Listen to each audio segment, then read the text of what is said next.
Hi, dear After Ellen viewers, and welcome to a very special on the road mini episode of Dana Does It with Glee. Even though I am on a mini vacation and filming from some random hotel room in Michigan, I couldn't wait to talk to you about this most recent episode of Glee, I Do. In particular, a little thing we like to call Quintana. So, yeah, that happened. We didn't just get a little peck on the cheek or like a curious smooch. Nope, nope, nope. Quinn and Santana did the deed twice. Twice! I loved the way they approached this.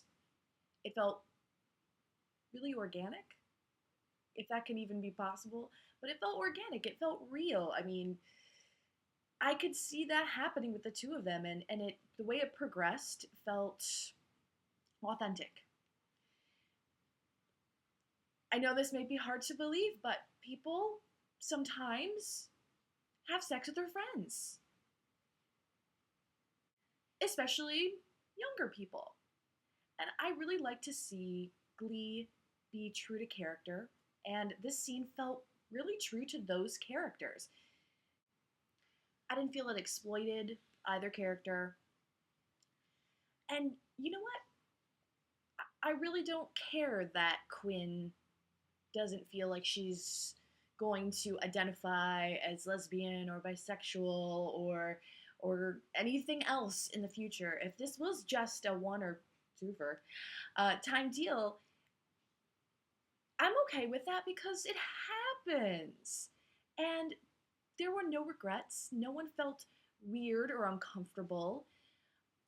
It'd be different if these were two people, two friends, where one person had these bigger feelings, these more romantic or stronger feelings, and they ended up being intimate, and then it got really confusing. But that's not how this was. This was two friends that were lonely, got a little drunk, and had some fun together. No strings attached. Wasn't it kind of beautiful to see the two of them just all wicked smiles and having crazy bedhead and just being happy? Being happy for a few minutes in an episode for both of them, that's a big deal right now for me. And while I enjoyed the rendezvous section of this episode, my favorite part was really when Quinn and Santana are standing at the bar together. And Quinn, kind of offhandedly says, basically, that Santana looks really, really nice.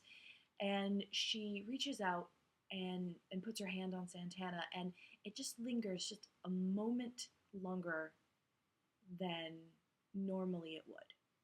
And Naya does a really wonderful job with this scene because you see a whole bunch of emotions flash across Santana's face in the briefest moment. And there's all these emotions, like, first it's kind of almost like an irritated, turns into a confused, then into a curious. I loved it. I loved watching that swash across her face. And in this moment, Santana realizes that Quinn is flirting with her. And Santana knows how to pick up on these sorts of flirtations because that's what you learn how to do when you're a woman who likes women. It's not as easy as just walking up to a girl on the street and saying, like, hey, are you a gay lady? Or you a lady that likes ladies? Because if so, I'd like to buy you a frappe. It's the slight squeeze that accompanies the laying of a hand.